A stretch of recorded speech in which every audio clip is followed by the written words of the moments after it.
house waiting on me.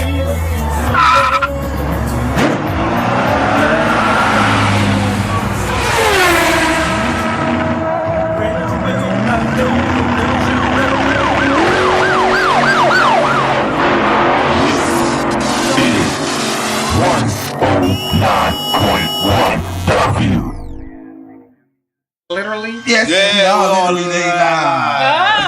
Yeah. Hey, you guys. We are here. We are in full effect. 109.1 though. View. Mm-hmm. No, 109.1 radio. Mm-hmm, I got him. I got him. View radio. Yeah. I got him. Oh. I got him. It was a test. It was a test. It was a test. God bless. And no need to stress the rest. Yeah. Champ flowing right now. Yeah, Sarantos on. Sarantos will be calling in soon. Shout out to Sarantos. That's right. That's right. I want to say that, you know, we are a part of radio guest list. Yeah. And, you know, there's a lot of radio shows on there that, you know, people, you know, submit to be on, you know, interviewed on people's shows and things like that. And yeah, we do have this thing called Put 'em on Blast. I think that's usually on Thursday, right? It's anytime. We're going to do that right now. Alright. So I get an author that wants to promote his book on, you know, all of the radio shows, hoping to accumulate some sales for his book. Yeah. Like I do anybody who wants to be interviewed on the show, I always say, can you be so kind to donate? We'll be glad to have you on our show no matter what. Even if you donate $1 or not, we just ask that you donate to the show to help us keep the show up and running. Yeah. So his answer was, I'm not giving you shh. Oh, you cursing? I don't pay to be on a radio show. I can actually help your radio show. No, you can't. By me being on your radio show, I can make your show interesting. No, you can't. What are you talking about, bro? Wait. You got mad. He said, I'm an author. I'm an author. I have books. You know, I can make your show very interesting. Yeah. So you the only one. So let me ask you a question, young man, or whoever you are. You think you're the only one that got books? You're the only one that do books? I got a book. People don't even know I got a book out. We got magazines. You sound crazy. You sound real crazy right now. You're not the only one that do books. In fact, I know a bunch of people that do books besides Killer. All right, so you please don't come with that crap because that's stupid. All right. Wait, hold on, Jastic. Before you get in. He said. So I say to him, I find that weird that you can't donate $1, and I'm gonna tell you why. You see, you asking to be on all of our shows to promote your book, to accumulate sales for your book, which we're happy to do. Mm-hmm. But you can't donate $1 by you being on all of our shows about us doing a promotion on that and on your book, which I had already told him I would do. Mm-hmm. He said his book is on Amazon. I'm an affiliate with Amazon. Yeah. So if I take an Amazon link and put it on my site, if anybody click on that affiliate on that link, I'm getting 10 cents per click. Yes. You understand what I'm saying? I don't mind putting your link on my site. I don't mind helping you out, promoting your book. Somebody might click and might want to buy it. I might could get a couple of people to buy your book. Your book might be what, $5 to $10 on Amazon. You donate $1, you will sell one book through our site. You just still made a profit. So what are you losing? Mm-hmm. We here to help one another. I'm here to help you reach your audience so you can help sell your book. And we need you on the show, and we need you to help donate to keep the show going so we can keep on putting people on our show like you. What's wrong with that? Yes. No, I didn't see anything wrong with that. No, it's not what's wrong with that. What's wrong with him? You see, the thing is, homeboy, is that you're not the only one that do books. Number one. Number two, you coming at us on some greasy stuff. You know what I mean? Cursing and all that stuff. Who you think you are?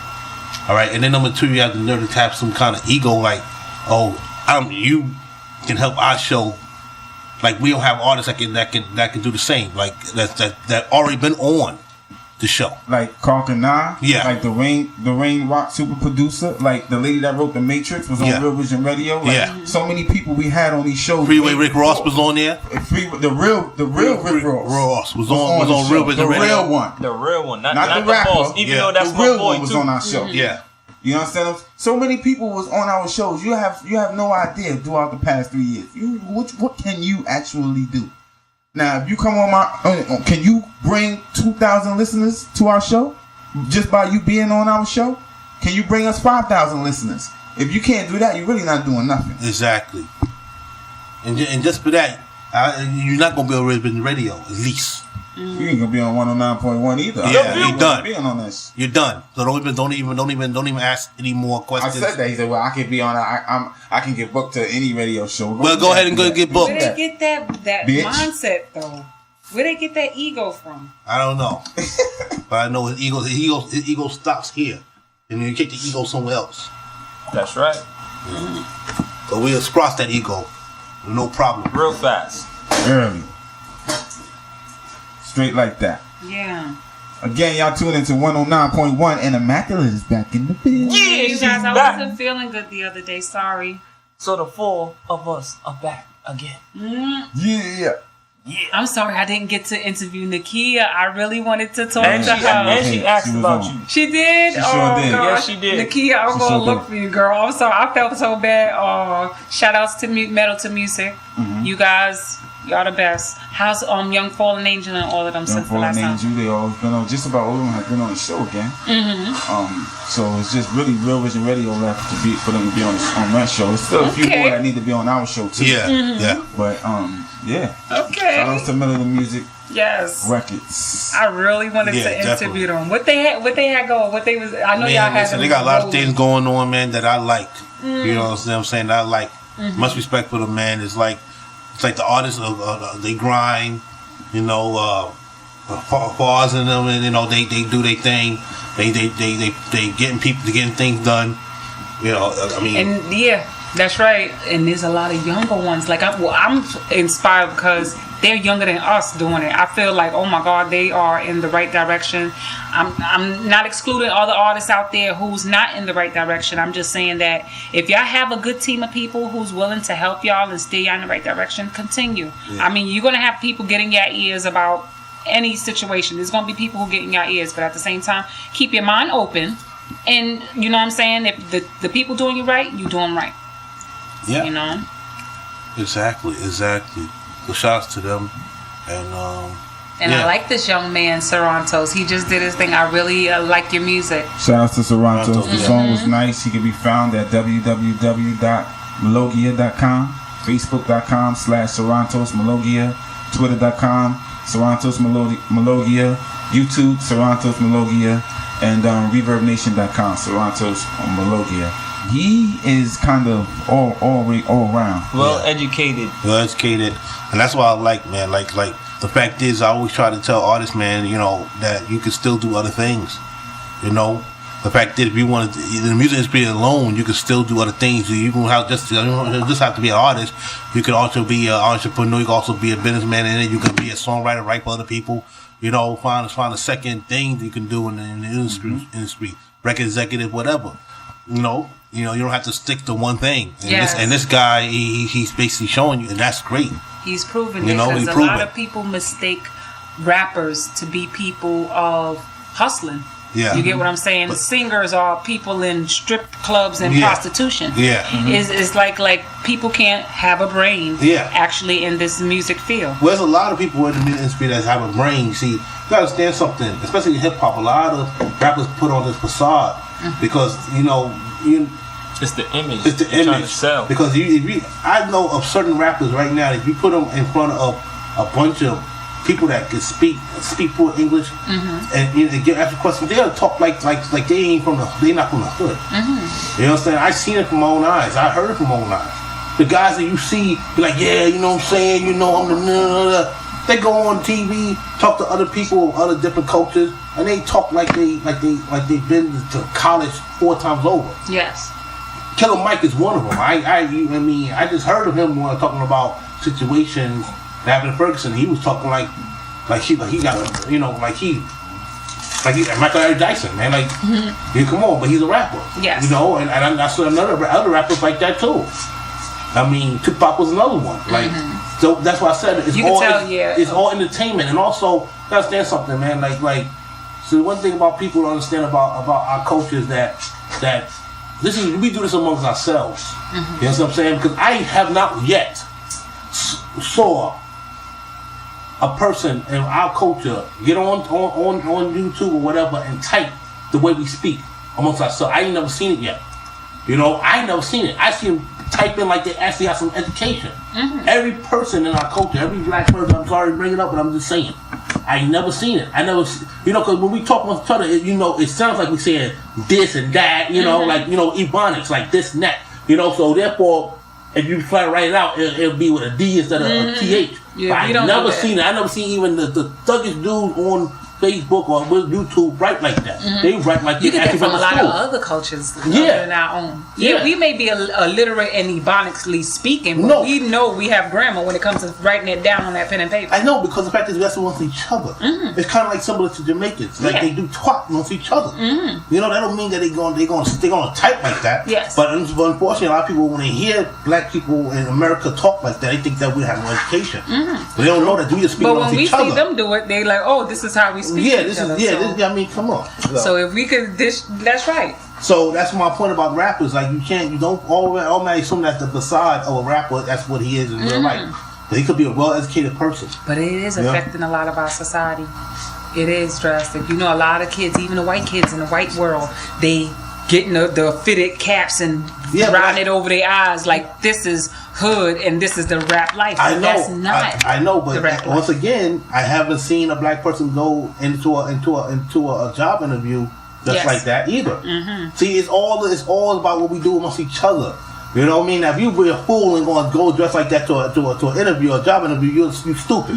But we don't do that. We just this is on our culture, and people got to stop taking that as this is what they are, period. No, it's what we do when we want our neighborhoods or whatever. Our peers. You know, our peers. Like, that's what I'm saying. You know, so like I said, these artists who talk like this, even singers, don't assume that they automatically talk like that. They probably have more education than the average person that don't rap. You know? So, and I appreciate that for those who know the difference, because a lot of them don't know the difference. No, I don't know the difference. There's schooling a lot of ignorant people who actually believe that this is what people are. That hip hop is hustling all night, living in your mom's crib. A lot of major artists went to college. You don't even know that. Exactly. A lot of them. Exactly. So I think even Diddy went to college. Yeah, of course. Yeah. He went back to college. Yeah, exactly. You know, Take that. Yeah. So what I'm saying is that just like young man is gonna come up, same thing. Like, you know, he got other things going on. He's a doctor and he's a singer. He said, "I'm gonna be a doctor and a singer." Think about that. He said, "I'm gonna do whatever I could. I'm gonna do what I want to do, and I want to do both." Shout outs to his music. He bringing a different flavor. Yeah, he didn't choose. He said, "I'm gonna do both." Yes. That's what I'm talking about. Yeah.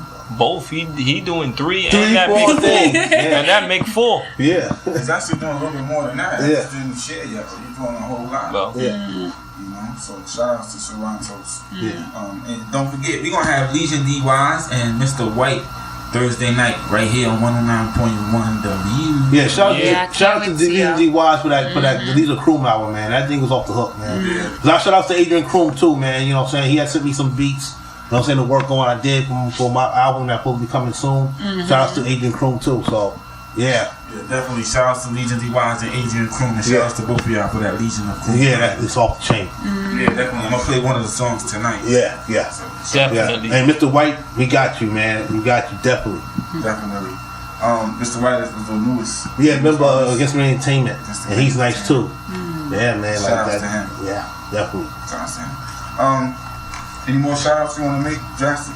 No, not this moment. I'll wait for later. You know, we just gonna wait for some Sarantos to come on. Sarantos? Yeah, Sarantos. Yeah. We're still waiting for him to call. I guess he read our minds. Yeah. Somebody's calling.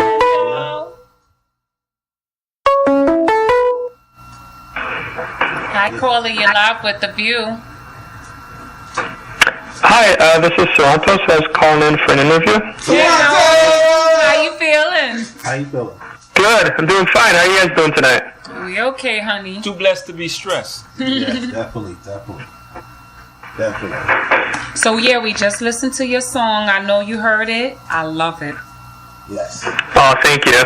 Can you let everybody know Can you let everybody know what inspired you to take this as another profession? We were just talking about how other artists don't necessarily have to be in that field to take on, expressing their music. So tell everybody what got you to get into doing what you're doing. Probably the biggest thing that inspired me was just to make music. I just like the way it makes me feel, and that's probably the simplest way I can explain it. It makes me feel good inside, and anytime I have a fan or anyone respond to the music and tell me how much it touched them or how much they loved it, it makes me feel even better, and that's really what it's all about. But what inspired you to do this particular track? What were you going through in your heart? This particular track is basically a song that I wrote one night. My father passed away from lung cancer, and he had a really hard time fighting it. He got it 2 different times, and it was over several years. And probably about 2 years after he passed away one night, I was just still struggling with it. Yes. And I really started to doubt. So many things run through your head, but you doubt religion, you doubt, is there a heaven? Am I going to really see my dad again at some point? And that's kind of what the inspiration was for the song, and I think it really resonated with me, and as the music kind of came together, the lyrics were the first thing I wrote, and the music just kind of followed, and before I knew it, it became this 7.5-minute thing that really kind of fit the mood of what I was trying to create, I think. So who were your childhood idols growing up? What inspired you to make music? Yes. You mean musically? Yes. Musically, I was very inspired by the 80s. So everybody from Michael Jackson to Prince to Survivor, Def Leppard, I love everything 80s. Yeah. And I tried to create that type of music, but with a modern twist, a modern pop rock twist. Yes. Yeah, the 80s definitely are my biggest influence. Michael Jackson. You said Michael Jackson. Yes. I love me some. Yeah. I love Michael Jackson. He had a great sound. He had a lot of very creative songs. Billie Jean beat it. Loved all of those. They were classic. And a lot of songs, and listen, I'm not a punk, but a lot of songs just still bring a lot of tears to my eyes. A lot of Michael Jackson songs bring tears to my eyes. And a lot of his songs, he preached certain things, and a lot of people don't really catch it. You know what I'm saying? He preached unity, he preached happiness, he preached people coming together. He sing about those things all the time. No matter what race. Exactly, and that's what drew me to Michael Jackson a lot.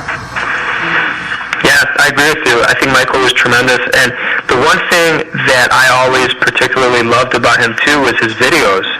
And that's another reason I decided, hey, I'm going to make a music video every single month. You know, most people make 1 or 2 per CD, but I just felt that visually that element just really can add so much power to your song and your message. And of course, I don't have a label, and my videos are on the lower budget side, but I have a lot of great ideas that hopefully one day I can do half of what I want to do.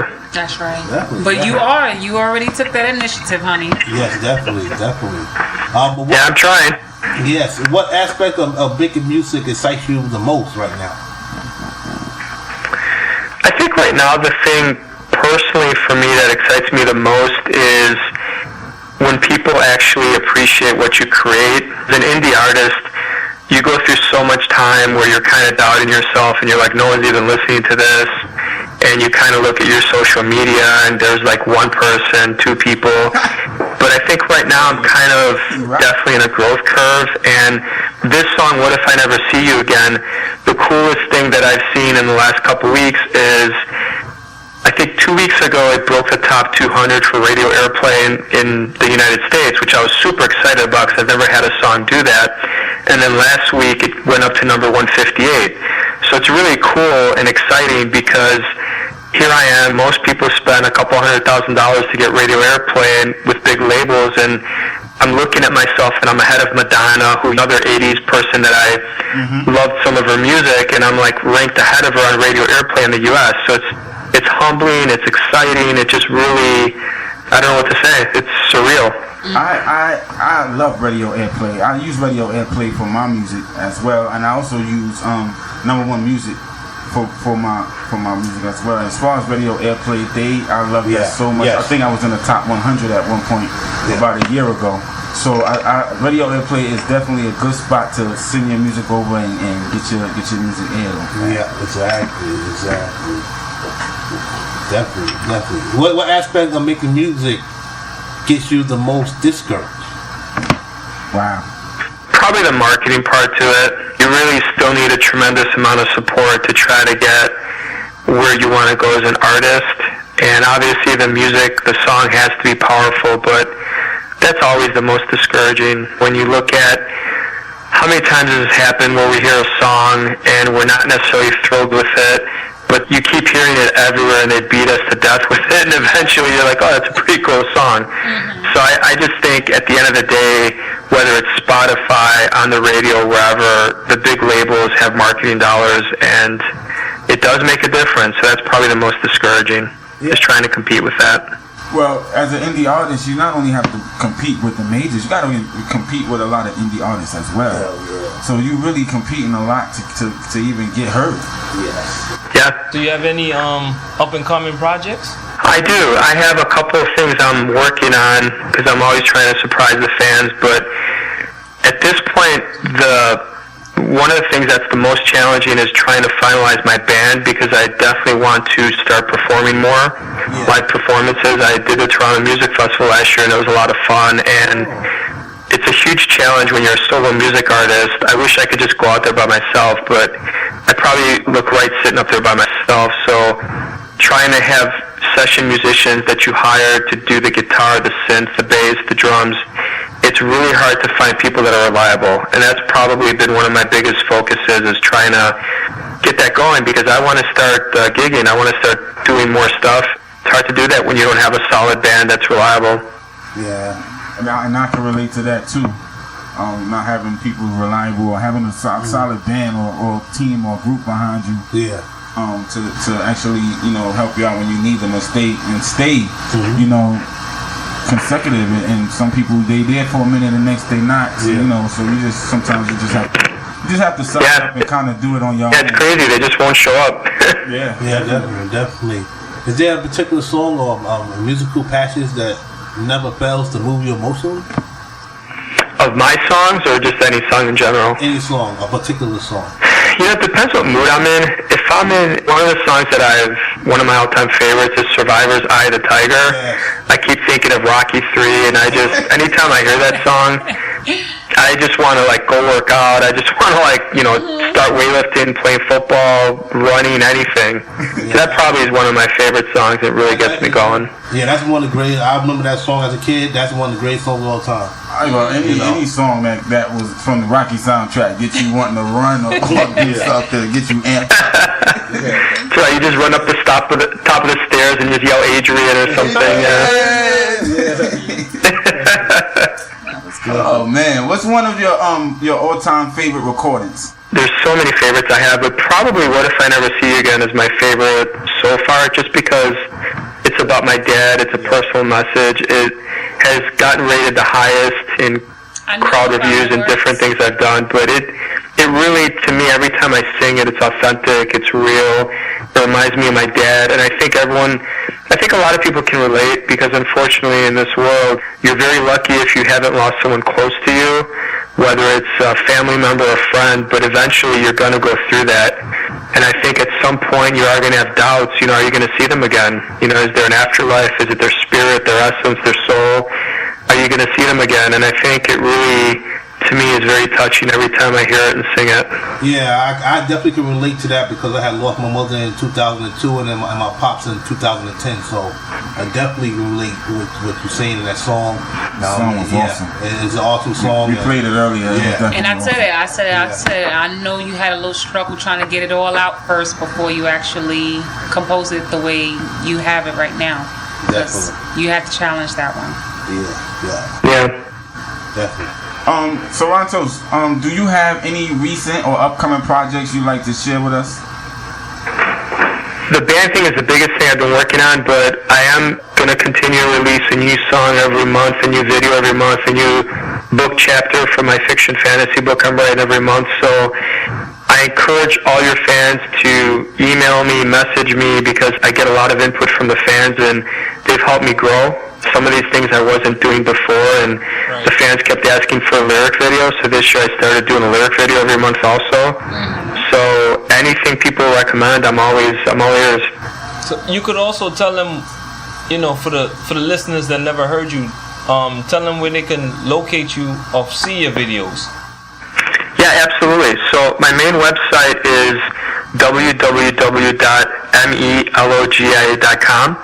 It's melogia.com. My name is Sarantos, Sarantos, and they can find all my information on the website. There's all the songs for free. They can download them for free. They can download the book chapters. It has links to all the YouTube videos. They can sign up for my email list. I don't harass people. I only send 2 emails a month. I've never asked anybody to buy anything. So like I said, all the songs are free. The YouTube channel is not monetized, so you don't have to worry about being pestered with ads. I plan on doing this every month till the day I die. So I hope they come along for the ride. Yes, I'll be there for the ride. I'm here for the ride. I tell you that. Yeah, I love the music. I'm here. Yes, and keep doing what you're doing. Definitely. Thank you. That's great to hear. And I also want to say, once you come on the show the first time, you are now family.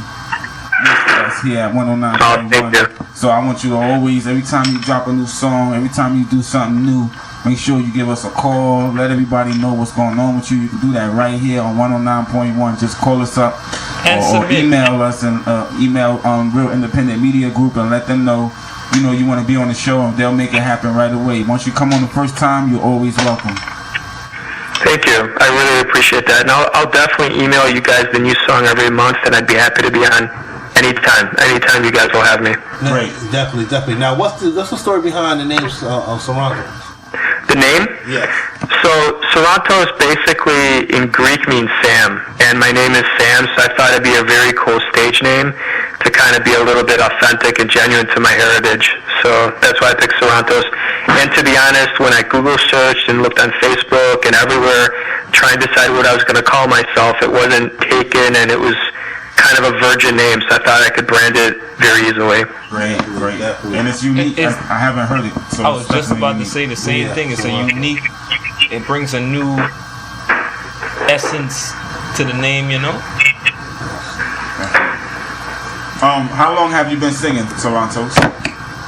I've been singing my whole life, but officially, I guess, since January of 2014, and I started putting things together probably about 6 months a year before that. And what I've kind of noticed, I had really bad asthma and I had allergies and I was on steroid inhalers, so it took me a good year to vocally get my voice trained again. And what I think the fans are going to realize if they listen to songs over the last year and a half is my vocal technique, my style, my pitch control, everything continues to get better. And I've had people ask me, well, why didn't you just redo the stuff from last year? To me, I want them to be along for the journey. I want to be real. I don't want to just use auto-tune. And certainly there's a lot of different effects and things I've tried to do vocally and musically because I don't want every song to sound the same, and I don't want to sound the same, but I want them to appreciate the journey and say, wow, look at his range now. Look at his... Yeah. And off my steroid inhalers, medically I'm much healthier. This is my journey. And again, I can relate to what you're saying because like now I look back at songs that I did a year or two ago and I say, Dad, what was I thinking? But then as I listen to those songs and from year to year and I listen to each song and as I keep progressing, I can see the change. And again, at one time I did tell Drastic, I said I want to take them songs down, I want to do them all over again. But then when you think about it, I'm like, nah. You just think about how far you come. I want to see the growth. I want to see the growth. So I definitely relate to Sarantos on that one as well. Yeah. And that's the point. As artists, we always want to get better. I am a perfectionist, and I don't think any song I put out I've been happy with. I always think I can tweak it and make it better, but at some point you just got to let it go and say, okay, it's not going to appeal to everybody. You'll have 10 people listen to your song, and one will tell you your voice is the best thing I've ever heard. The next one will tell you your voice is terrible. Yes. The next one will love the drums. The next one will hate the guitar. So you just have to kind of take it as is and just try to keep getting better and staying creative and keeping that edge in that eye of the tiger. Right. Have you worked with any other artists? I'm open to collaborating with pretty much anybody in the world. And obviously last year the duet I did, the country song, I did work with a female for that. So most of the people I work with are session musicians. Usually what I'll do is I'll throw everything together in Logic, which is a program on the Macintosh. And when I think it's done, I'll do the vocals. I've never used a professional studio. Usually what I'll do is I'll just do it in my family room, which obviously doesn't have tremendous acoustics, but it's an indie sound, and it's kind of what I'm going for. And then I'll hire session musicians to do live drums and replace the drum machine and the loops that I might have used. Yeah. And then it gets mixed and mastered. So I'd love to work with other people. At this point, most of the people I've worked with are like session musicians that I work for hires. It's not really collaborating. They're doing kind of what I want them to do. And what you just said right there is what a traditional producer does. So you're not only a singer and songwriter, you're also a producer, because that's what producers supposed to do. That's what the traditional producers did. They had the original stuff, and then they come and hire session musicians to replace what the original, how it really would sound before, to make it sound more professional, and arrange it the way you want to arrange it. So definitely, you know what you're doing, and that's great that you know how to produce that stuff too.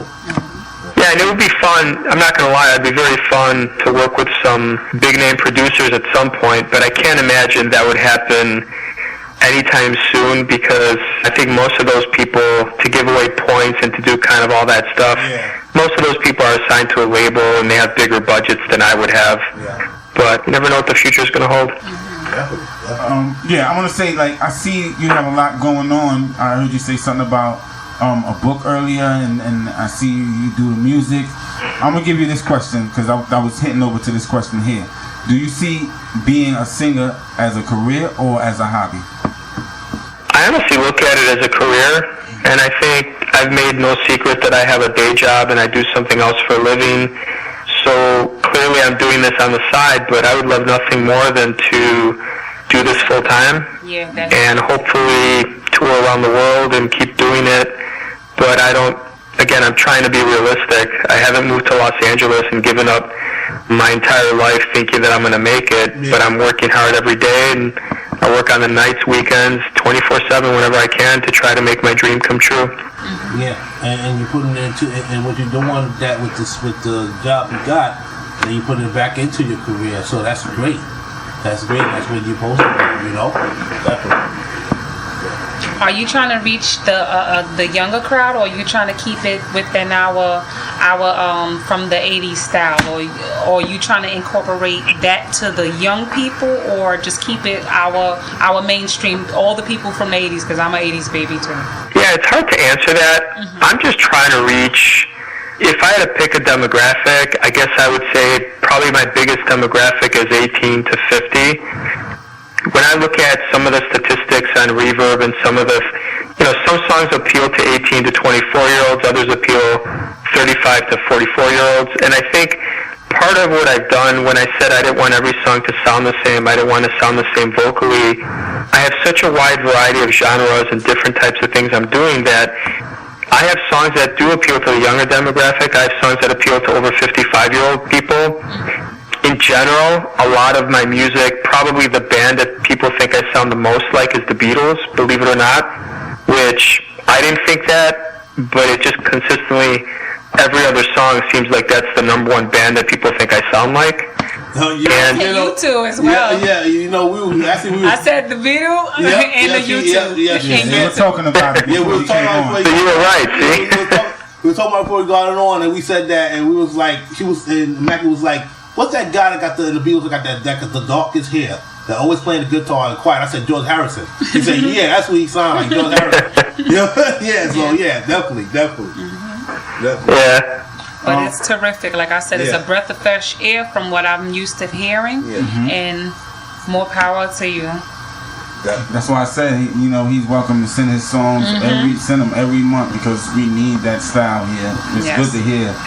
Different. And you play guitar? The answer I'm going to give you is the honest one, which is I can pretend to screw around on the synthesizer or the computer, and if I'm at home playing the piano, I can sound pretty good, but I'm not musically talented. I'm not an instrumentalist. Okay, so my biggest strength is basically lyrics. I think that's my biggest strength, and then obviously my singing style. So I don't think you'll ever see me officially playing the guitar in concert. I might hit it once or twice or hit a drum, but I don't consider myself musically talented enough to do that, to be honest with you. Okay. What are you trying to do with your music? Do you want to help your community, or are you trying to get rich? What is your goal for your music? Let us know. Let everybody know. My goal is very simple. I want to expose the world to my music, and I want people to listen to it and to share it. So that's why I let people download it for free, and I give them permission to do whatever they want with it. They can write from my website, they can share it on Facebook, they can email to their friends, Twitter, whatever they want to do. And honestly, I've said this before, but I'm not really doing this for the money. What I'm trying to do is just share my music, and my second goal, I do have an ulterior motive, is the charity. So every single song, I've tried to pick a charity that I think the song kind of fits, like a double meaning to the song, and I donate a third of profits to that charity. So the first song I released was called Not Where I Wanna Be, and it's a song basically I wrote the night I turned 30, and I was kind of a little depressed. I said, okay, my 20s are gone, that time in your life when you think you're still going to make it to the NFL or play for the Chicago Cubs or do something, and you kind of realize, wow, I'm hitting 30. My 20s are going to be gone, and maybe time is running out for me to pursue my dream or do that thing that I really want to do. But when I chose the charity, I thought cancer is not where anybody wants to be. So I thought the double meaning to the song fit very well for the American Cancer Society, so that was the charity I chose for that song. And I've tried to do that with every song, because even if I make it, how many cars do you need? How many houses do you need? I mean, I think there's no reason we can't donate a portion of what we make to charity, because there's people that they have needs, whether it's homeless children, whether it's starving children, whether it's cancer. I mean, there's just a lot of worthy causes out there that, as a world, as a community, we can defeat these things. Yes. That's right.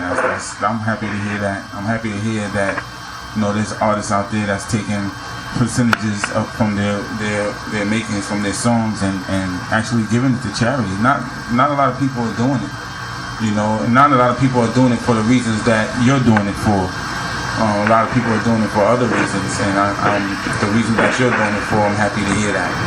Definitely. I'm serious. There's a lot of artists out there that they donate to charity for other reasons. I guess because they might be getting it back or whatever the case may be. But I see it. I see, Sarantos doing it for a different reason. And that I'm proud to hear. I'm proud to hear that. Yes, may God bless you. And I think one day, if I do quote unquote make it, and people find out what I do for a living, I think it'll make a little sense why I'm doing it. And initially, I know there's negativity out there, and people are like, "Oh, he's full of shit. He's not really going to donate money to charity." But I think if they ever find out what I do for a living, they're going to understand that I like helping people, and I am doing it just because I want to do it. There's no ulterior motive to it. I'm not doing it for publicity or press or marketing. It's just something I want to do. And whether I make $10 a year or whether I make $10 million a year, to me, the proof is in the pudding. Mm-hmm. As long as you're happy with it and, people see what you're doing, that's what you're saying. Yeah, I agree completely. Thank you. What are some accomplishments that you have achieved and are most proud of? I guess musically, probably the two things that stand out. I won the Academia Awards from the Los Angeles group in March of this year, and I won two of them. One was for We Accept the Love We Think We Deserve for a music video, and then the other one was for the song itself, for the best pop rock song. And the second one last year, the IMEA Awards, I was nominated for two. I didn't win, but I was still nominated, and it was an honor for Rock Album of the Year and for Pop Album of the Year and Rock Song of the Year. So to me, anytime you get something like that, it just makes you feel like you can keep going. Someone appreciates what you're doing. Yeah, you're more motivated to make more inspiring music. Definitely. Have you ever been contacted by major artists or record labels in the industry? I have not been contacted by major artists. In fact, last year, the country song, the duet, I tried to reach out to Taylor Swift because I thought that'd be perfect for her, but I didn't realize she was in the middle of converting to pop. But when you're an indie artist like me, other than sending someone a tweet or someone an email or something, or trying to get a phone number, no one's going to really return your calls. Yeah. In terms of labels, I've had a couple of really small labels that have approached me and a publisher trying to get me to sign with them, but again, I think I'm too small, and at this point, if I'm giving a label 90% of the money, how am I going to donate a third of it to to charity? So again, I don't know what's going to happen in the future. Maybe I will sign with the label eventually, but it would have to be some kind of deal where they understand what I'm trying to do, because if you look at what most artists do, they release a new CD every 2-3 years. They promote it, then no one hears about them for a while. I'm releasing a new song every month, and it's not something that's going to probably sit well with them. Yes. But I think it's the future, and I think people want to be exposed to new stuff every month. We might have creative differences. So I don't know. I don't know what's going to happen. Yeah. Yes, and you hit it right on the money about the percentage, because that's what a lot of major labels like to do. A lot of American labels, period, they give you like pennies of $1. So you did the right thing by saying, no. It's got to be better. Yeah. And I believe he can do it. Yeah, definitely. I believe he definitely can do it. Macklemore did it. Yeah. Independent. Yeah. So and like your music is like right there. Yeah. I'm telling you, it's like it could be. It sounds like it's on the radio already, on terrestrial already. So definitely. Well, thank you. I appreciate you saying that. What one tip would you give to other aspiring independent artists? I think to keep it simple, I would tell them, any indie artist or anyone who's struggling or getting into it or been doing it for 10 years, wondering why they should keep doing it, my advice is keep it simple, keep working hard every day, don't stay stagnant, and be realistic. So don't fill your head with ideas that you're going to get discovered in 1 week. That never happens. Exactly. Anyone who gets discovered has probably been working at it for a year or 10 years. But more importantly, keep your day job. Keep your family, your friends. Stay realistic and keep working at it on off hours, at the night, when everyone's sleeping, on the weekends. And you can make sacrifices, but you can have it all. And at the end of the day, if you're doing it just because it makes you feel good and because you love it and you're creating something unique that fits your personality, that should be enough. You shouldn't have to be number one on the Billboard charts to be happy. You should just be happy that you have something that even one person emailed you about that really touched them. I think that should be enough. Exactly. No, exactly. I feel the same way, because unfortunately that's what some people in the industry fail to understand, and that's why they try to come at people, other artists or other companies in a certain way where they want to try to charge this, charge that, because they don't have something another thing to fall back on. So you're right about that. Definitely. How do you think social networks such as Facebook and Twitter have affected the music industry? I think they've affected it tremendously, and I think one of the challenges I see at this point is everyone's trying to figure out what's the next step, or how are they going to get ahead of the curve. So I think when you look at Justin Bieber, he used YouTube to a great advantage. He built up a following. And I think social media is very oversaturated at this point. And I can tell you personally, what I've seen is, I follow some people, and I have gotten so tired of people just, every post is buy this, get concert tickets, get this t-shirt, get my CD. So one of the things I vowed is that even though all the marketers tell you it's suicide and you shouldn't do it, I vowed that I would never ask someone to buy something. And it's different. It probably does not make business sense, but to me, I just want to interact with people. I don't have an ad agency, so when I'm on social media, I just try to be real. If I have an interview like this, I don't have to get prepped for it or ready for it. I don't have to remember what's my backstory and what's my niche. It's just me. And it's the same on social media. If someone posts something that they totally disagree with what I said, again, I don't argue with people. I just say, hey, this is my opinion, and you find out so much about me, even if I comment on a news story about Tidal, Jay-Z, Kanye, something. I'm not inflammatory, I'm not negative, I'm not insulting, I don't badmouth people, but I just give you my opinion, and I try to be real. All right. And let everybody know again, where can they hear your music at online? So the main website is www.melogia.com. They can also Google me or look anywhere they want, Spotify, Pandora, Facebook, Twitter, YouTube. If they just look for my name, Sarantos, Sarantos, they will usually pop up #1, and they can hear all my songs for free on a wide variety of different venues. But the website is probably the best place to look for the newest information, the new song, the new book chapter every month. And if they sign up for my email list, they will get all the inside information on what's happening and what's coming down ahead of everybody. Great. Where do you see yourself, in closing, where do you see yourself in 5 to 10 years' time? In my fantasy, I see myself having had a couple #1 hits. I see myself having donated a bunch of money to charity. And hopefully, if I make it, I start my own charity and dedicate it to my dad and name it after him. And then I just look for people that are in need, people who've had some hard luck, people that need food to eat, basically have no administrative costs. 100% of what the charity gets, it puts out. There's no CEO making like $200,000 and a bunch of parties and expenses. It basically all goes to people that are truly in need. That would be kind of my dream scenario. Wow, that's great. Well said. Y'all heard it right here. Sarantos on 109.1 The View. That's right. Sarantos, you want to give anybody some shout outs? I want to give a shout out to my dad. I still think of him every single day, and he was my hero, my inspiration, my role model, and the hardest working guy I ever met in my life. And I hope he's proud of me. Thank you so much for calling into the show. Thank you so much for all your contributions. Thank you for all your contributions to charity and everything that you're doing. We appreciate you so much.